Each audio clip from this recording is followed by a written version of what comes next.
Écoute Marie, c'est génial. Donc je suis aujourd'hui dans la cabane, un nouvel épisode de la cabane enchantée. Je Donc suis avec ravie. moi, c'est trop bien. Merci de m'avoir invitée. Ah bah, c'est super. Donc voilà, j'ai l'immense plaisir de t'accueillir dans cette cabane enchantée. Rapidement, je vais juste te présenter pour ceux qui ne te connaissent pas. Et après, je te demanderai de te présenter toi de la manière dont tu le souhaites. Mais très brièvement, donc, je suis Marie, directrice événementielle, fondatrice de l'école collège de lettres sur Toulouse. J'ai vu aussi que tu avais créé la radio Localities. Je crois que c'est où tu Alors, l'as c'est pas. pas moi, Ah, c'est c'est pas moi toi qui l'ai qui l'as créé, mais par contre, c'est un partenaire qu'on Ok. a qui fait les podcasts à l'école. Ok. Mais je ne l'ai pas créé, j'aurais bien aimé, mais Ok. c'est pas moi. Ok, donc ça, tu vas pouvoir nous en parler. Et tu es aussi professeur de Yin Yoga. Donc moi, j'ai eu la chance de découvrir ce que tu faisais donc à Pompon sur la Daronne. Donc ça aussi, on va pouvoir en parler plus profondément. Et donc, on va explorer ensemble, en fait, ton chemin, ton parcours, comment t'en es arrivé ici et maintenant. Aussi, si tu as des choses à nous partager, j'en suis sûre, sur tes clés d'épanouissement, que ce soit professionnel, personnel. Ça va être super riche et j'ai trop hâte d'aller en profondeur dans tout ça avec authenticité et sincérité comme tu l'es. Alors déjà pour commencer, est-ce que tu peux toi te présenter de la manière dont tu le souhaites, comme tu le Alors, souhaites. si je devais me présenter, je vais peut-être me présenter comme me présentent mes clients ou maintenant mes élèves. Alors, c'est assez rigolo puisqu'en fait, ils m'appellent la petite fée. Ça a commencé avec mes clients en événementiel qui m'avaient dit « Ah Marie, t'es vraiment une petite fée ». Et puis au final, ça a continué avec les élèves parce que voilà, si on en parle, on a réalisé certains rêves d'enfants en disant « Marie, t'es une petite fée ». Et puis mes élèves de yoga aussi. Donc c'est assez rigolo puisque quand j'y repense, quand j'étais jeune, à 6 ans, et je pense que ce que j'avais expérimenté, c'est la pleine conscience. Je devais avoir 6 ans, j'étais dans la voiture et tu sais, dans la voiture, on rêve souvent, on imagine les choses. Et je me voyais sauter de poteau électrique, en ayant une baguette magique. Et en fait, il y avait les maisons en face, bien évidemment. Et je disais, soyez heureux, soyez heureux, soyez heureux, soyez heureux. Donc en fait, c'était déjà, j'avais déjà ma baguette et je souhaitais vraiment que les gens soient heureux. Donc voilà, si je devais me présenter, je me présenterais comme une petite fée. En tout cas, c'est ce qui est ressorti. Je ne me suis pas baptisée comme ça, mais c'est ce que les gens, voilà, mes clients m'ont appelé et ça a réveillé voilà, des souvenirs passés. Et donc, en fait, je suis une personne qui cherche l'harmonie, qui prend beaucoup de plaisir, en fait, à voir les gens s'épanouir, à être heureux. Ça me nourrit profondément. Donc, voilà, si je devais me présenter, je suis animée par cette recherche d'harmonie et de bonheur. Waouh. Ah, c'est trop beau, la petite fée Marie. Voilà, c'est ça. Je vais t'appeler comme ça maintenant, j'adore. Est-ce que tu peux, comme tu le souhaites, il n'y a pas besoin d'avoir de chronologie ou quoi que ce soit, mais nous raconter un petit peu ton parcours, voilà, ce que tu as fait sur le plan peut-être, on va commencer sur le plan un peu professionnel aussi. Donc comme je disais, tu es directrice événementielle, prof de yin yoga. Est-ce que tu peux nous parler un petit peu de tout ça? Oui, alors écoute, j'ai fait des études de commerce parce que j'ai toujours en fait adoré être en contact avec les gens. C'est vraiment quelque chose qui me plaisait. Je me disais, même peu importe le domaine, mais il faut que je sois en contact avec les gens. Quand je me suis dit qu'est-ce que je vais faire comme métier, il fallait vraiment qu'il y ait du contact avec le client. Donc c'est pour ça que voilà, je me suis orientée vers le commerce. Et après, j'avais une passion, c'était le tourisme et les voyages. Et donc, en fait, j'ai pu travailler dans le commerce où voilà, je vendais des encarts publicitaires. Et en fait, ce que j'ai adoré, c'était rencontrer les personnes, pouvoir échanger avec elles. Mais j'ai quand même gardé le tourisme parce que j'aimais bien voyager. Et c'est ce qui fait que ça m'a orientée après vers l'événementiel. Parce que l'événementiel, tu organises des événements en France, à l'étranger. Donc, ça m'a vraiment permis en fait, de répondre à mon souhait qui est de continuer à avoir le relation avec les personnes, puisque tu vas créer un événement pour eux. Et là, ça va rejoindre, en fait, quand on disait que j'étais une petite fée, ça va rejoindre, en fait, pour ce dont, en fait, je suis fait, c'est-à-dire rendre les gens heureux. Je vais vraiment trouver le lieu idéal pour faire plaisir aux clients, pour trouver l'activité voilà, qui fera que cet événement sera magique. Et ce qui est formidable, c'est que je vais pouvoir changer d'environnement. Donc là, l'événementiel, voilà, alors j'ai touché, comme je te disais, au commerce, un petit peu au tourisme, mais l'événementiel, pour moi, a été une révélation parce que ça devient magique. Et on va jouer sur l'expérience, sur les émotions, et ça c'est formidable. Donc voilà, donc j'ai cheminé comme ça, avec vraiment ce qui est le plus important pour moi, l'humain. Ça c'était le plus important. Et puis après, bah, tu sais, c'est le parcours de vie qui vont nous faire évoluer, les épreuves qu'on va avoir. Et de là, en fait, c'est ce qui va faire qu'on on en parlera sûrement tout à l'heure, mais voilà, je vais mettre le pied dans, on va dire, dans tout ce qui est éducation, jeunesse, transmission, et on va créer une école. Et de là aussi, pour créer cette école, tout en continuant mon activité, en faisant mon rôle de maman, eh bien, je vais me dire que Marie, si tu ne mets rien en place dans ta vie, tu ne passeras pas la vague, tu ne vas pas pouvoir supporter autant de travail si tu ne travailles pas ton mental. Et de là, en fait, effectivement, je vais travailler mon mental. Et c'est comme ça que je vais venir à la méditation, au yoga, que je vais devenir enseignante, que je vais voir déjà, avant de devenir enseignante, ce que ça va libérer chez moi. Et c'est comme ça que je me suis mise à enseigner, qu'on s'est rencontrés. Donc en fait, dans les épreuves de vie, même si sur le moment c'est assez difficile et on peut avoir un sentiment d'injustice en se disant pourquoi je traverse cette épreuve, et il y en a plein d'épreuves, ça peut être le deuil, la séparation, ça peut être au travail, ça peut être voilà, plein de choses, ou des traumas qu'on a eu dans le passé et on n'arrive pas à mettre un sens, mais qu'on arrive vraiment en fait à dépasser cette épreuve. C'est là que la vie devient extraordinaire parce qu'en fait, on va se transformer. Et à partir du moment où on se transforme, on va acquérir de nouvelles compétences. Et là, c'est formidable. Et alors, qu'est-ce qui a été le déclic quand tu dis j'ai dû travailler sur mon mental? Pourquoi tu dis ça? Ce qui a été le déclic, c'est que ma fille, en fait, est neuroatypique et multidys. Alors, qu'est-ce que c'est multidys? C'est de la dyslexie. Donc, ma fille est dyslexique, dyspraxie, dyscalculie. Et donc, ça a été très compliqué dans son parcours d'école. Et arrivé à 9 ans, on nous a fait comprendre qu'en gros, il n'y aurait pas d'avenir et le seul chemin, c'était l'ULIS. Et donc l'ULIS, c'est pour ceux qui ne connaissent pas, donc les enfants ne sont pas dans une classe, on va dire, classique, c'est un petit peu à part. Ils ne vont pas apprendre autant de choses que les autres, parce voilà, pour on va dire, l'équipe enseignante, ils ont des difficultés et qui ne sont pas aptes, en fait, à intégrer, à assimiler le programme. Donc il y a déjà effectivement une mise à l'écart et on sait à quel point déjà c'est important quand on est jeune, on a des connexions neuronales qui se mettent en place, on va commencer déjà à être encodé. Donc pour moi et pour mon mari, c'était pas possible et c'était très dur puisqu'on se battait contre l'éducation nationale. Et mon père m'a dit une phrase très juste: Marie, on ne change pas une institution, soit on y reste, soit on la quitte. Et ça a été vraiment la phrase de choc, puisqu'en fait, on s'était dit, est-ce qu'on y reste et on continue à se battre? Mais en fait, au final, ça ne changera pas. Et donc, je me suis dit, est-ce que je vais continuer à mettre la frustration en me disant, voilà, c'est injuste, pourquoi j'ai ça, et pourquoi les enseignants ne s'accompagnent pas, mais pourquoi? Et en même temps, en me disant aussi, est-ce que c'est possible que ma fille puisse apprendre avec une classe où ils sont une trentaine? Est-ce qu'il y a du vrai? Dans ce qu'ils me disent, il y avait du vrai, mais il n'y avait pas que du vrai aussi. Mais il y avait quand même cette part où ils avaient au final raison. Donc je me suis dit, ok, ça veut dire qu'il faut créer quelque chose à côté. Quelque chose qui me ressemble, quelque chose qui va aussi aider d'autres familles, parce que les vérités d'aujourd'hui ne sont pas celles de demain. Et donc, j'ai choisi de mettre l'énergie ailleurs. Et ça, je pense que c'est important aussi aux personnes qui nous regardent. Si je peux donner, comme tu dis, certaines clés, on a le libre arbitre sur notre vie. À ce moment-là, on va choisir, soit on va partir dans une direction où on va choisir notre vie, on va mettre l'énergie pour construire, ou on va être dans une énergie qui va détruire, soit nous détruire nous, soit détruire les autres. Donc si en fait on est dans un environnement qui ne nous plaît pas, il ne faut pas hésiter en fait à changer. Parce qu'il y aura toujours un environnement qui nous correspondra.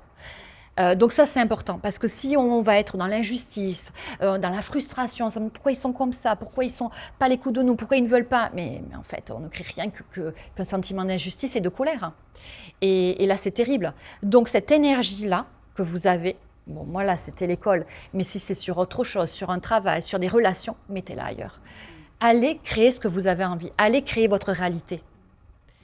Et ça, c'est tellement important, parce que si les personnes qui sont en souffrance se disaient « Ok, ça m'arrive, mais qu'est-ce que ça me renvoie comme message? Qu'est-ce que moi j'ai envie? Qu'est-ce que j'ai envie ?» Et je me suis dit « Qu'est-ce que j'ai envie pour ma fille ?»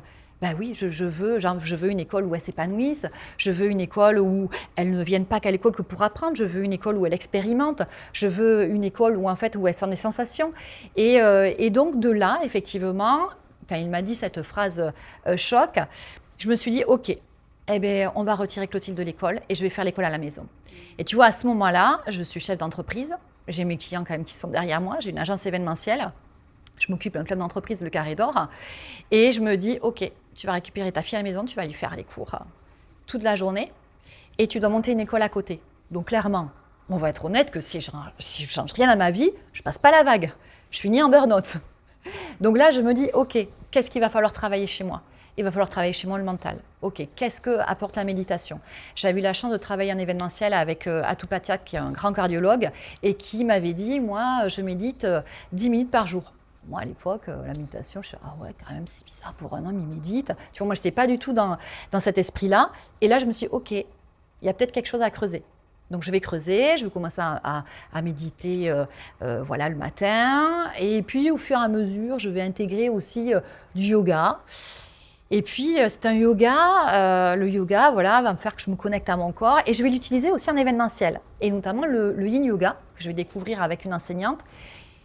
Et à la fin de l'événementiel, ceux qui avaient pratiqué l'activité yoga me disaient « Oh Marie, c'est génial, j'ai plus mal au dos. » Ah, tiens, c'est intéressant, ils n'ont plus mal au dos. Ok.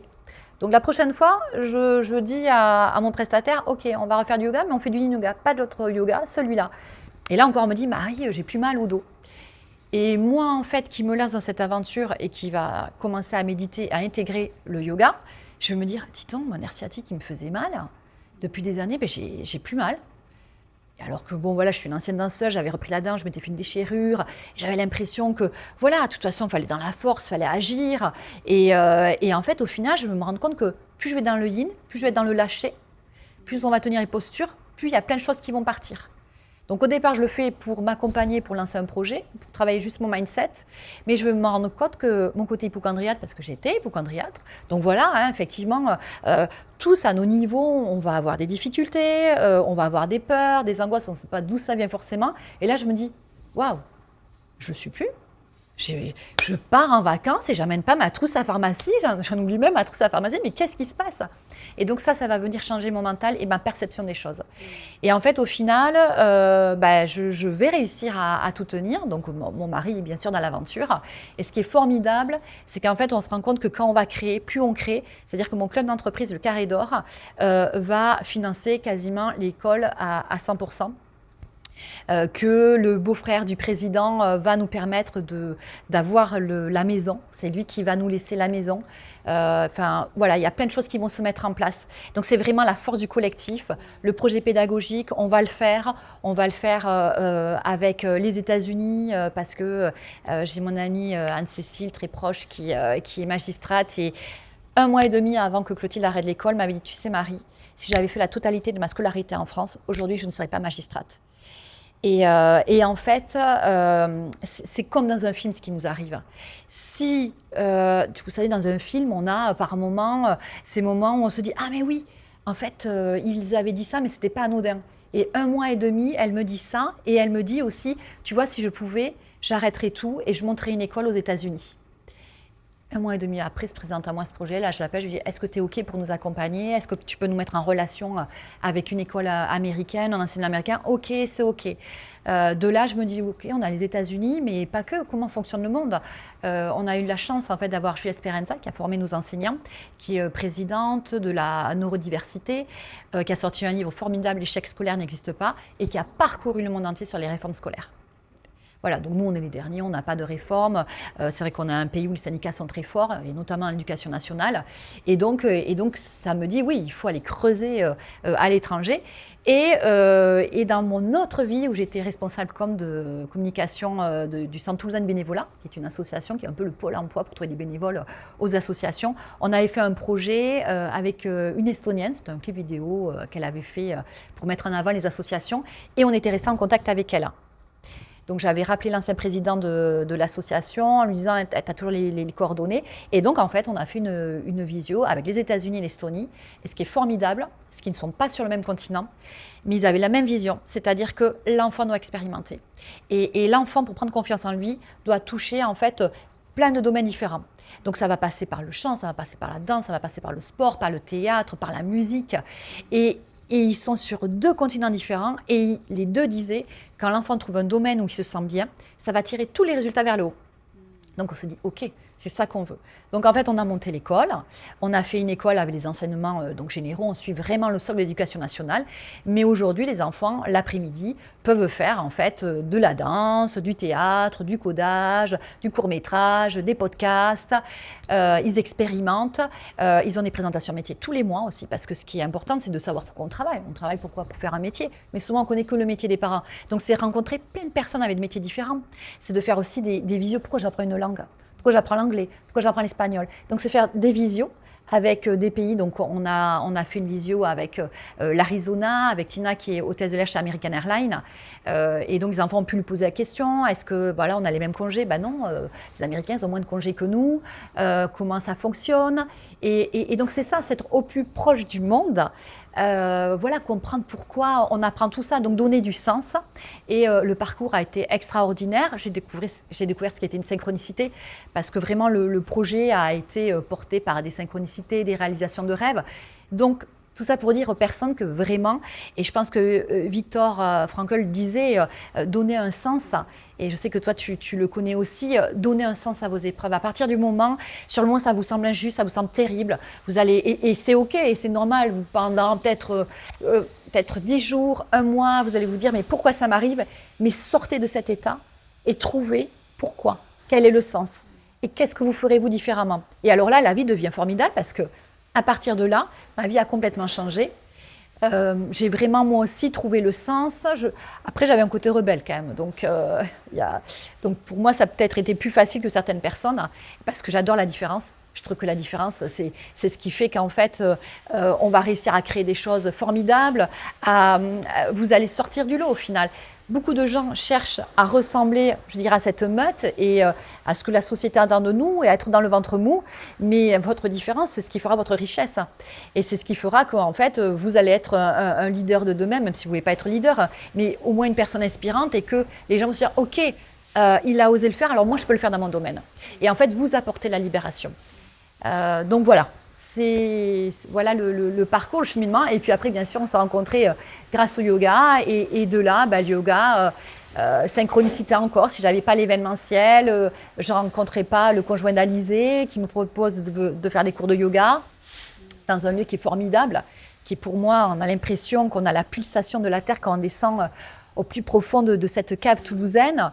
Et je vais voir en fait des changements extraordinaires sur mes élèves, qui vont me dire, mais Marie, moi j'ai fait des années de psychothérapie et tu sais quoi? Et j'ai jamais eu autant de changements et ça a changé ma vie, tu as changé ma vie. Mais en fait, au final, c'est pas moi qui changeais leur vie, c'est qu'ils se sont autorisés à se reconnecter avec le corps et l'esprit. Parce que si le corps et l'esprit sont dissociés, en fait, on est coupé de tout et on est un pilote automatique et on n'arrive plus en fait à être connecté à notre cœur et à savoir où on doit aller. Donc, c'est une formidable aventure. J'espère que beaucoup de gens, en fait, s'il y a des personnes qui nous écoutent, qui connaissent des moments de stress, parce que le stress aussi, sans avoir des traumas, il faut savoir que si on est stressé, c'est que le nerf vague va être défaillant et qu'on a un mode sympathique et qu'il faut rebasculer en parasympathique. Donc la vie, c'est un équilibre et on passe des années en fait à s'instruire sur des matières générales, fondamentales, à étudier pour avoir nos diplômes. Mais combien de temps on consacre pour connaître la biologie de notre corps, la chimie de notre corps, combien de temps dure une émotion? Elle est censée durer 90 secondes. Et en fait, qu'est-ce qui va faire qu'on va la faire tourner en boucle? C'est parce qu'on va la revivre et la revivre. Et là, on va créer effectivement un trauma qui va s'imprimer dans le corps. De toute façon, les énergies s'imprègnent dans le corps. Donc, on ne peut pas se libérer si on ne travaille pas le corps derrière. Voilà, donc c'est... Voilà l'expérience de transcender une épreuve et voilà, et tout le monde aura les clés en main pour la transcender. Et croyez-moi que quand vous arrivez à transcender ça, vous n'êtes plus la même. Et puis alors je dirais aussi, c'est s'accompagner, lire beaucoup. Tout au long de notre vie, il faut s'instruire. Puisque en fait, grâce en fait, à ces nouvelles choses qu'on va apprendre, de nouvelles connexions neuronales vont se mettre en place, on va avoir un nouveau regard. Ça aussi, c'est hyper important. Notre réalité, c'est notre réalité à nous. Mais si on change la façon de voir, tout devient différent. Donc vraiment, continuer à travailler sur soi, à s'instruire, à découvrir, à écouter les gens passionnés, parce que les gens qui sont passionnés nous apprennent toujours quelque chose. Donc ça, c'est voilà pourquoi j'aime lui-même. C'est extraordinaire comme les rencontres que l'on fait. voilà, c'est la vie. Non, mais c'est génial, je t'écouterai pendant des heures. En fait, je n'ai même pas de questions, juste une petite question et hop, on déroule, c'est parfait. C'est Merci génial. beaucoup, Non, mais Lisa. c'est trop bien et ce projet que tu as eu avec, c'est tellement transcendant comme tu le dis, c'est tellement aussi contribué pour autre que soi et je pense qu'aussi c'est ça l'une des solutions à nos mal-être, c'est aussi sortir de nos problématiques, de nos histoires personnelles pour aller vraiment à la rencontre de l'autre et de pouvoir concrétiser ses rêves et ses projets et Complètement. contribuer pour autrui et donc comme le disait Viktor Frankl, donner du sens aussi comme ça à sa vie. Bah, c'est génial, merci beaucoup. On va faire un petit moment introspection. Et oui. Parce que bon, même si on a compris que tu es une petite fille depuis toujours, moi j'aimerais bien savoir comment en fait tu étais enfant. Voilà, comment tu étais enfant, qu'est-ce qui te rendait heureuse, quels étaient peut-être tes rêves. Voilà, si tu devais un petit peu revoir cette petite Marie en toi. Alors, tu l'auras compris, ça va rejoindre ce que j'ai dit quand j'étais dans la voiture, je rêvais, j'étais très rêveuse. J'étais très rêveuse, voilà, j'aimais danser, j'aimais chanter. Et tu vois, pour expliquer aux gens aussi que on n'est pas défini par ce qui nous entoure. Ma mère a fait une très grave dépression quand j'avais 5 ans. Elle ne pouvait pas se lever du lit. À tel point, c'était vraiment des dépressions qui étaient très grandes. Donc, on pourrait croire, parce qu'on pourrait se dire aussi, tiens, elle est joyeuse, elle est dans la vie, mais c'est parce qu'elle a une enfance extraordinaire. Et non, j'ai été confrontée déjà à la souffrance psychique. Mais j'avais cette joie de vivre, j'avais envie toujours d'expérimenter. Je me souviens, je jouais avec mes voisins. Alors, on jouait à l'armée, alors c'est pas le côté peace and love, mais dans le côté, bon alors, qu'est-ce qu'on peut faire mettons-nous un peu des épreuves. J'étais un peu peut-être programmée, alors on sautait, on prenait la corde, on sautait de l'arbre avec la corde. En fait, on mettait des défis inconsciemment. Voilà, il y avait déjà des défis, des challenges à relever. Donc, je pense que j'aime bien quand même relever les challenges. Mais voilà, donc j'étais une petite fille très joyeuse, toujours qui adorait interagir avec les autres, qui a toujours aimé l'humain, les animaux. Alors ça, par contre, les animaux, ça c'est voilà, c'est cette reconnexion. Les animaux nous apprennent beaucoup parce qu'en fait, c'est un grand silence qu'on était avec eux. On se reconnecte à eux, on les caresse. Moi, j'ai toujours des souvenirs du ronron du chat, des bisous du chat qui me faisait. C'était des moments d'intensité, tu vois, et pareil, de pleine conscience, parce que je m'en souviens encore. Donc, en fait, je pense que j'ai quand même toujours su apprécier tous ces cadeaux qu'on me faisait à ce moment-là et de me dire, en fait, qu'il y avait toujours de l'espoir. Je savais que ma mère, elle s'en sortirait. J'avais une grand-mère, par contre, qui était qui avait beaucoup de caractère, qui adorait chanter. Elle m'a servi aussi de modèle, donc ça c'était, je pense que j'ai eu beaucoup de chance. Et puis c'était une femme qui est née en 1918, qui avait dit moi je me marierai que si je suis amoureuse. Elle a travaillé très tôt, à 22 ans. Elle s'est mariée tard, à 30 ans. Elle a eu qu'un seul enfant. Donc en fait au final, je pense qu'elle m'a beaucoup inspirée. Mon père aussi, enfin voilà, ma mère aussi, qui est pour moi une sainte, qui nous a toujours aimés, tu vois, dans cette énergie du cœur. Donc au final, j'étais une enfant très joyeuse, qui aimait expérimenter, vivre, voilà, bouger, tu vois, toujours bouger par le corps, chanter. Je pense que c'est pour ça que j'ai pas eu de traumatisme quand ma mère, tu vois, a eu cette dépression, parce que je suis toujours passée par le corps, j'ai jamais été coupée de mon corps. Ça, c'est hyper important, je pense. Après, je me rends compte que très tôt, à 13 ans, je lisais déjà des livres en développement personnel. Maintenant, quand je vois les ados, je me dis, pour l'instant, je n'ai jamais rencontré des enfants comme moi qui lisaient déjà des livres. Alors, bien sûr, il doit y en avoir en France. Donc, je me dis, ah tiens, quand même, tu étais déjà... Mais j'avais ce souhait aussi d'aider mes amis. Donc voilà, si je devais me résumer. Et après, la chance d'avoir eu, tu vois, quand même des parents, même si au final, je me disais, ils étaient hyper différents. Pourquoi ils se sont mis ensemble? Parce qu'après, ils se sont séparés. Mais en fait, ça a été une force d'avoir des parents différents comme ça, parce que j'ai pu prendre l'amour de ma mère, la force de mon père, qui est parti aux États-Unis pour redresser, il travaillait chez Alstom à l'époque pour redresser l'usine. Il ne parlait pas un mot d'anglais. Et à l'époque, le PDG lui a dit, voilà, moi, je ne peux pas y aller, donc c'est toi. Mais je trouve aussi l'intelligence quand même du PDG, elle est quand même assez grande, parce qu'au final, il ne s'est pas arrêté à une barrière de la langue. Combien de personnes auraient dit « Ah ben non, il ne va pas, il ne parle pas anglais ». Bon, bah, allez envoyer quelqu'un qui ne parle pas anglais là-bas. C'est pas possible. Mais pour lui, c'était le meilleur technicien. Et mon père, une fois sur place, a appris l'anglais en 2 mois. Donc si tu veux, je grandis quand même en me disant « Mais en fait, il n'y a pas de règle. » Clairement, arrêtez de croire que... Vous vous dites que oui, sur le papier, celui-là, mais non, mais pas du tout. En fait, à l'instinct, reconnectons-nous à notre instinct. Qu'est-ce qu'il nous dit? Et s'il nous dit c'est OK, et même si vous avez des gens autour qui vous disent ah mais non, on n'y va pas et t'as pas peur que. Non mais il n'y a que vous seul qui pouvez savoir. Il n'y a que vous seul. À partir du moment où vous êtes ancré dans le sol, les gens ne vont pas s'amuser à vous bouger. Ils vont vous dire mais franchement, ça va vous passer au-dessus. Donc vraiment, dites-vous que la seule personne qui peut savoir où vous devez aller, c'est vous aussi. Et ça, voilà, ça c'est le message que je veux faire passer. Plus vous allez vous reconnecter à vous, plus vous allez travailler vos appuis, moins on vous fera bouger. Il n'y a que vous seul qui savez où vous devez aller. Et n'oubliez pas que votre corps, c'est un enseignant. Votre corps va vous guider et va vous dire. Soyez à l'écoute de vous-même. Et j'ai quand même une super expérience que j'ai eue aussi grâce au web. On fait venir des conférenciers. On a eu Lina Bartoletto qui une exploratrice incroyable et qui nous avait marqué avec l'audace nous rendra libre. Et ça a été mon mantra quand j'ai ouvert l'école. L'audace nous rendra libre. Et on a eu aussi Franck Pierrot, qui est l'ancien commandant du GIGN, et qui a fait une superbe intervention en nous expliquant, en fait, en faisant le parallèle sur le management, le GIGN. Mais au final, il a dit, j'aurais beau vous donner toutes les clés, on aura beau essayer de tout prévoir, mais le meilleur conseil que je vous donnerai, c'est de vous connecter à votre intuition. Et il nous raconte qu'il est sur une intervention, il est avec son équipe, puisque c'est lui en fait le chef, et ils doivent avancer vers une maison, et il ne sait pas pourquoi à ce moment-là, il leur dit reculez, tout le monde recule, et la porte explose. Et il nous laisse à la fin de la conférence sur ça. Et donc oui, cette voix intérieure, il n'y a que vous qui pouvez savoir où vous devez aller. Mais pour ça, voilà, il faut travailler les appuis, il faut travailler son mental. Et voilà. Et donc, pas de pensée limitante, aucune pensée limitante. Vous vous rendez compte, sinon vous vous limitez à plein de choses. Et c'est ce que j'allais dire, je trouve que c'est compliqué.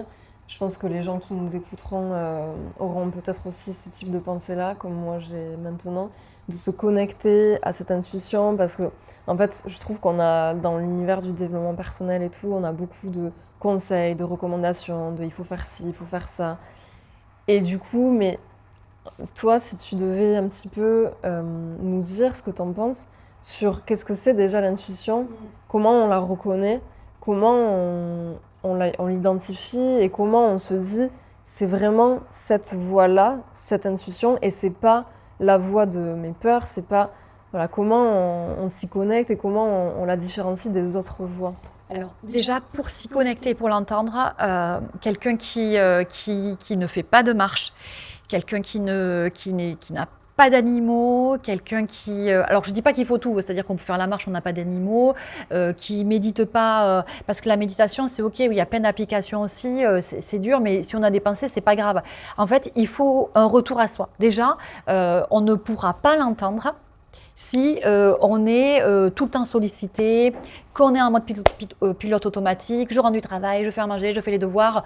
Non, mais alors franchement, on ne va pas pouvoir l'entendre. Hein. Moi non plus, je ne l'entendrai pas comme ça. Donc en fait, c'est s'accorder un temps, mais même si c'est une fois dans le mois, je sors, je vais marcher sur les bords de Garonne, je vais marcher, parce que ça c'est hyper accessible en fait, je vais marcher dans la forêt et je me reconnecte à la respiration. Déjà le souffle. Le souffle, c'est la vie.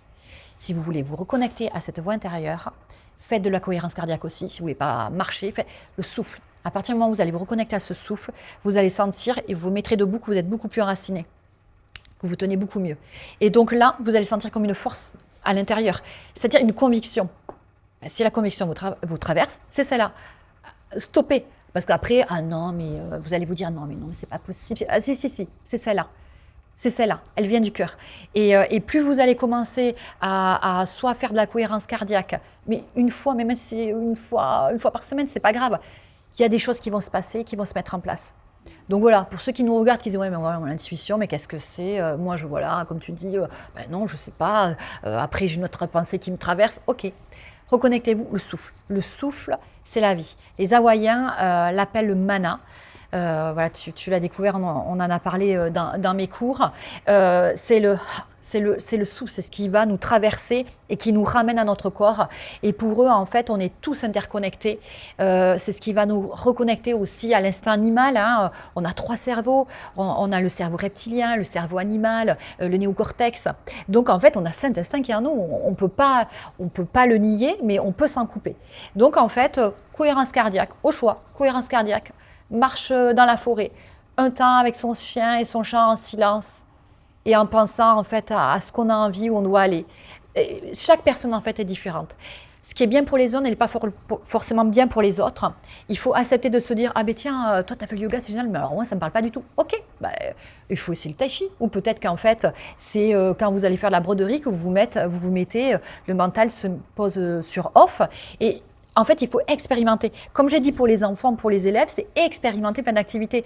Peu importe, il y a vraiment quelque chose qui vous amènera dans votre moi profond.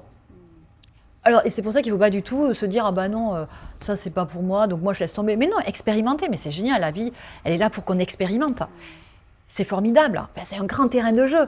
Ne restons pas enfermés, c'est comme si on avait une énorme maison ou un palais et que les gens ont peur de sortir de leur chambre ou de la salle de bain. Non, mais j'ai peur, je reste là, c'est bien, c'est confortable, je connais, c'est bien, c'est confortable. Alors que non, la maison, elle est extraordinaire. Et quand vous allez sortir dans le jardin, c'est formidable. Allez-y, allez-y. Et là, vous allez voir comme la vie, elle devient incroyable. Et vous allez faire des rencontres extraordinaires. Et plus vous allez bouger les choses, plus tout bouge.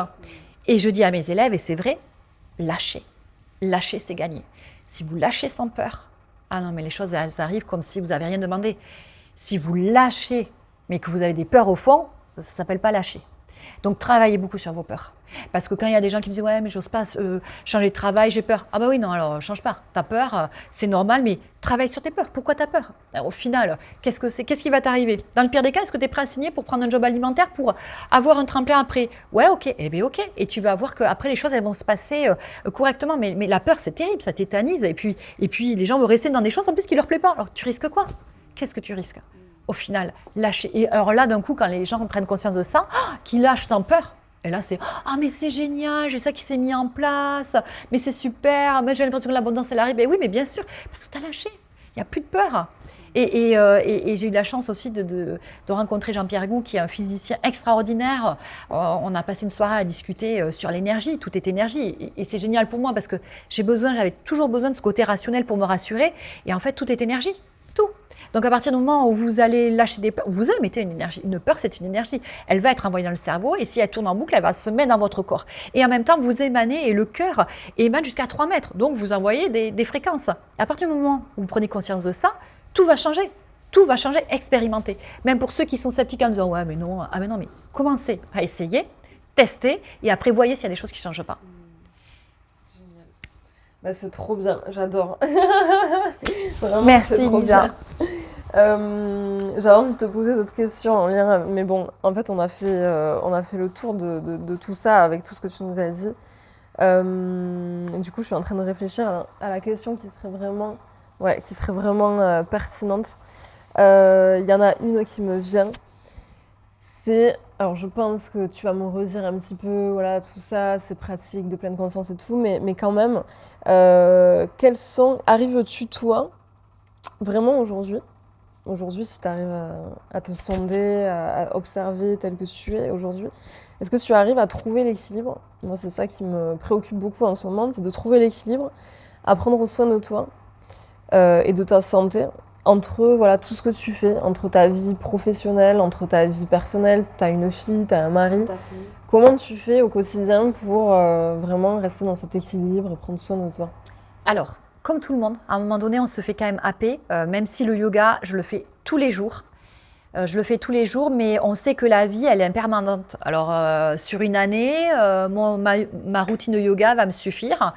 Et puis, il arrive à un moment donné que tu vas avoir un mois où, comme moi, j'ai traversé la directrice de notre école est en arrêt maladie, donc il faut être beaucoup plus présente sur l'école. J'ai quand même l'événementiel. Mes élèves au yoga, tu le sais, j'ai voulu sortir un deuxième cours.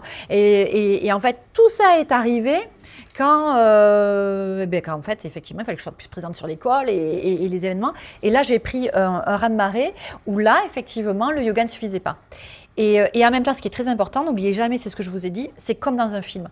En fait, notre vie, elle est comme dans un film. Vous allez avoir, en fait, des petits indices. Il y a des choses qui, c'est pas anodin. Donc, en fait, je prends la vague, hein, comme tout le monde, je prends la vague en étant asphyxiée aussi. Je fais mon événement avec Lida Bortoletto, où elle travaille le shaking et le tapping. Je pars pourtant à Hawaï, je vois les Hawaïens se lever le matin sur la plage, pratiquer le shaking que je ne connaissais pas, en me disant mais qu'est-ce que c'est, le tapping, enchaîné avec le yoga. Mais je prends le Ho'oponopono du yoga et le mana, et je ne prends pas le shaking et le tapping. Bon, Linda, en novembre, je participe donc à son atelier. Elle fait le shaking et le tapping. Et je finis décembre, effectivement, sur les rotules. Et en plus, moi qui avais plus mal au nerf sciatique et mal au dos, et le yoga l'a fait partir, punaise, je recommence à avoir mal au dos, alors qu'avant, c'était fini. C'était fini. Mais qu'est-ce qui se passe dans mon corps? Qu'est-ce qui me dit mon corps? Et en fait, je me rends compte que je fais beaucoup de vinyasa, un petit peu moins de yin parce que je suis dans l'hyperactivité. Et de là, ça me permet de retravailler en me disant, OK, je suis en mode sympathique si j'ai mal. Il faut que je repasse en parasympathique. Et donc, en même temps, mes élèves aussi me disent, moi, j'ai mal au dos. Et ils me disent, ah, OK, pourquoi? Et ça me permet de creuser, et moi aussi. Et de là, je fais les mudras aussi avec les élèves. Certaines sont déconnectées, mais qu'est-ce qui se passe? Pourquoi elles sont déconnectées? Et en fait, je vais approfondir sur le shaking, sur le tapping. Je vais lire le livre de Peter Lavigne qui est formidable. Et en fait, on va, une fois que l'émotion nous traverse, moi je le sais, elle dure 90 secondes, sur certaines choses, j'ai tourné en boucle. Et je l'ai imprimé dans mon corps.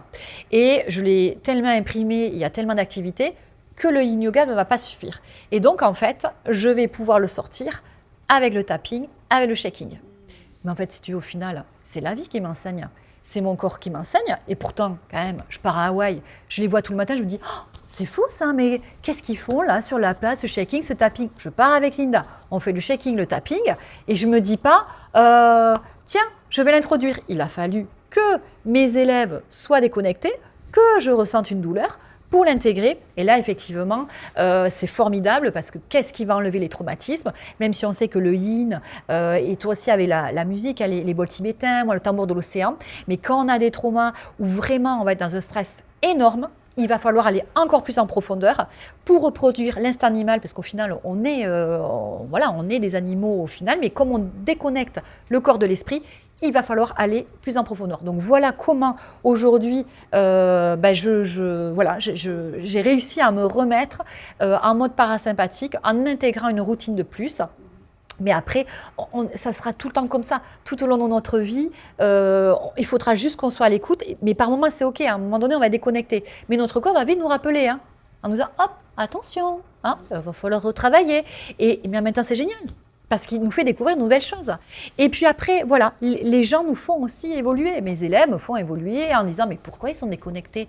Avant que j'ai mal au dos, je me suis dit, mais pourquoi ils sont déconnectés? Il y a bien quelque chose. Donc, je vais creuser. Voilà. C'est super intéressant tout ça, c'est tellement riche. Je vais réécouter tout ce que tu dis, je pense que tous on réécoutera tout ce que tu dis tellement c'est riche. Par rapport à ces projets que tu as, donc ce projet de collège de lettres, est-ce que tu le vois évoluer? Et si oui, de quelle manière? Est-ce que, moi quand tu m'en parlais, je me disais mais ce serait génial que en fait, ce type d'école alternative existe déjà. Mais ce que tu proposes c'est quand même assez unique. Est-ce que tu le verrais explorer d'autres choses, le mettre dans notre ville peut-être voilà. Alors on a été déjà approché effectivement pour ouvrir dans d'autres villes. On a eu le Nord-Pas-de-Calais, on a eu Aix-en-Provence, mais là en fait on pérennise parce que tu l'auras compris, on est sur plusieurs activités. Donc c'est un projet. On veut ouvrir aussi le lycée d'ici 2 ans. Donc la priorité c'est le lycée. Et effectivement, on ouvrira toujours pareil, en fonction des rencontres un petit peu partout en France. Mais sans forcément faire de franchise. C'est redonner, tu le sais, comme on partage nous ensemble dans le yoga, si ça peut servir à l'épanouissement et qu'il y a des clés, oui, il ne faut pas le garder pour soi, il faut partager. Parce que ça aussi, le message que je veux faire passer, moi ce que je trouve génial, c'est le pouvoir du collectif. N'oublions pas que l'humanité, elle se serait éteinte si les hommes ne s'étaient pas rassemblés. Et aussi, s'étaient pas transformés. Quand les personnes sont résistantes au changement, n'oubliez pas que si vous refusez le changement, au final, c'est une mort. C'est une mort intérieure. C'est le mouvement, c'est la vie, s'accepter, ça accueille le changement. Tout est changement. Donc, en fait, le fait du collectif, parce que l'école, elle n'aurait jamais vu le jour si, en fait, j'avais pas eu des personnes extraordinaires qui sont rentrées dans ce projet. Et ça continue. Des personnes qui viennent partager leur expérience. Donc voilà. Donc oui, ce projet se développera, les écoles se développeront plus. Et garder en tête l'importance du collectif, quoi. C'est extraordinaire. Comme on fait là, comme on partage ensemble là. Et avec tout ce que tu vis sur le plan personnel et professionnel, est-ce que tu dirais aujourd'hui que tu incarnes entièrement cette ikigai? Donc cette ikigai, je pense que tu connais. Oui, tout à fait. J'ai écouté dans ton émission et je trouve ça formidable parce que pour des personnes, en fait, tu vois, un petit peu comme tu dis, qui ne savent pas connecter leur intuition et qui connaissent pas leur chemin, à un moment donné, on a besoin, et c'est les rencontres qui nous font mûrir, voilà, de rencontrer quelqu'un comme toi qui va dire, OK, je vais t'aider à faire ressortir, parce qu'au final, ils vont se dire, ah ouais, mais je l'avais intérieurement, mais j'arrivais pas à le verbaliser. Et je trouve ça formidable, voilà, l'ikigai, et je l'ai découvert encore plus dans ton émission avec Alizé. Juste très rapidement, l'ikigai, c'est une philosophie de vie japonaise, une boussole de vie japonaise qui nous permet de nous reconnecter à nous-mêmes, à notre être profond, en explorant ce que nous aimons. Donc là, avec les questions que je t'ai posées, c'est ce qu'on est allé voir aussi. Et surtout, on s'attache à toi, la petite fille Marie, qu'est-ce que tu aimais faire, à quel moment tu étais vraiment heureuse. On s'attache aussi à quels sont tes talents, tes compétences. Toi, ça peut être avec la communication, tout ce que tu as pu nous dire par rapport à ça. Du coup, ça s'est fait avec l'agence événementielle, le tourisme, le yin yoga, etc. Comment tu peux contribuer aux autres et au monde, et comment ensuite tu peux être rétribué depuis ces 3 premières composantes. Donc là, je t'ai posé des questions et j'ai l'impression qu'on a fait un petit peu le tour de cette ikigai-là. Et toi, donc par rapport à ça, est-ce qu'aujourd'hui, tu sens vraiment que tu l'incarnes, cette ikigai? Ah, complètement, complètement. Et alors, même si je l'incarnais, parce que j'étais dans un métier que j'aimais beaucoup, comme je disais, l'épreuve a su me transcender et je l'incarne encore plus, parce qu'en fait, je me suis autorisée à me dire, en fait, au final, j'ai pas qu'un seul métier. J'ai l'événementiel, mais j'ai le collège où j'interagis avec les enfants, on met en place des projets autour du chant de la danse, parce que tu vois, je disais que j'aimais chanter, danser, mais je pouvais pas le mettre en pratique dans mon métier, mais là, dans l'école, on le met en pratique, et complètement, et je me suis autorisée pour le yoga, et en fait, je m'autorise plein de choses, mais en fait, on a le droit. On a le droit, une fois qu'on a trouvé effectivement son ikigai, moi, c'est l'harmonie, c'est le bonheur, c'est partager, mais en fait, je peux partager partout. Je peux partager partout, donc oui, je l'intègre complètement et je m'autorise à rayonner encore plus. Et j'ai Alexandra Gabriel aussi qui m'a permis, je pense, et grâce à elle aussi, que je m'autorise à, tu vois, à accepter des interviews comme le tien, où je suis ravie, parce qu'avant, je me serais dit non, faut pas y aller, voilà, je suis bien en retrait, mais en fait, au final, si on peut dire aux gens, mais cassez les chaînes, libérez-les, et allez-y, vous avez un potentiel de dingue. Oui, voilà, c'est extraordinaire. Donc, l'ikigai, il est super, je pense, quand on le trouve, et il ne s'arrête pas. C'est ça. Il évolue. Ça évolue avec nous-mêmes, ce n'est qu'une extension. C'est si inspirant. Alors, on va terminer, du coup, cette cabane enchantée qui c'était tellement rapide. Mais je t'écouterai oui. pendant des heures et des heures. C'était trop bien avec le petit feu, oui. le thé. J'ai encore une dernière question. Oui, à la Cour des Consuls. Merci à la Cour des Consuls pour nous avoir accueillis dans ce lieu qui est magique. On va pouvoir remercier tout ça après la dernière question, question signature du podcast. Oui, dis-moi. Qui est, si tu m'invitais dans ta cabane enchantée, qu'est-ce qu'on pourrait y trouver? Alors, dans ma cabane enchantée, il y aurait déjà des paillettes. Tu le sais, des paillettes, des arcs-en-ciel. J'aurais des jolies petites licornes qui passeraient et qui sortiraient de ma cabane. Bien sûr, des chats, des animaux, des plaids. Il y aurait de la musique, de la danse, un joli tapis de yoga, le tambour de l'océan, des cadeaux. Tu vois, il y aurait des cadeaux qu'on pourrait ouvrir pour dire « Regarde, qu'est-ce que tu vas trouver ici ?» Il y aurait bien sûr des livres, toute une bibliothèque avec des livres formidables qui nous ont fait tous évoluer, des photos de toutes les rencontres qui sont extraordinaires parce que notre vie elle bouge, parce qu'on rencontre des personnes qui sont incroyables et qui nous font bouger les lignes et qui nous amènent encore sur un chemin. Voilà, donc il y aurait tout ça dans ma cabane, ça chanterait, ça danserait, de la vie. On a trop envie d'aller dans ta cabane. Elle est colorée, ma cabane. Et de colorier avec toi, de danser, de chanter, de mettre des paillettes dans sa vie, c'est génial. Mais oui, parce que c'est communicatif, la joie de vivre. Donc, c'est une cabane très colorée. Merci infiniment, Marie. Merci à toi, Lisa. D'avoir répondu à toutes ces questions.